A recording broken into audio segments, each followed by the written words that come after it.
শুরু হয়ে গেছে কলকাতা আন্তর্জাতিক বইমেলা। প্রত্যেক বছরের মতো এবছরও আমি চললাম বইমেলাতে। এসে পৌঁছালাম বইমেলার একেবারে ৫ নম্বর গেটের সামনে। প্রত্যেক বছরের মতো এবছরও বিভিন্ন প্রকাশনীর বিভিন্ন স্টলে বিভিন্ন বইয়ের সম্ভারে সাজানো আমাদের এই কলকাতা বইমেলা। এক কথায় বলা যায় বইপ্রেমীদের কাছে এ এক স্বর্গের থেকে কম কিছু নয়।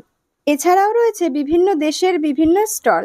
আর এবছরের বইমেলার থিম হলো ইউনাইটেড কিংডম। আর বইমেলায় শুধু বই পাওয়া যায় এমনও কিন্তু নয়, বিভিন্ন বইয়ের সম্ভারের সাথে সাথে এইরকম সুন্দর সুন্দর ব্যাগের দোকান, বিভিন্ন সাংস্কৃতিক অনুষ্ঠান, বিভিন্ন খাবারের দোকান। আর এখানে দেখো একজন কিন্তু লাইভ ছবি আঁকছেন। এইরকম বহু জিনিস এখানে দেখতে পাবে। এবছরের বইমেলায় আমাদের কিন্তু বিশাল একটা প্রাপ্তি ঘটেছিল। আমাদের দেখা হয়েছিল বলতে পারি ইয়াং জেনারেশনের কাছে সবথেকে বিখ্যাত বর্তমানে একজন রাইটার শায়ক আমানের সাথে আমাদের দেখা হয়েছিল। তারপর এক রাশ ভালো লাগা নিয়ে আস্তে আস্তে আমরা ফিরলাম বাড়ির দিকে। আজকের ভিডিওটা এই পর্যন্তই, দেখা হচ্ছে নেক্সট ভ্লগে।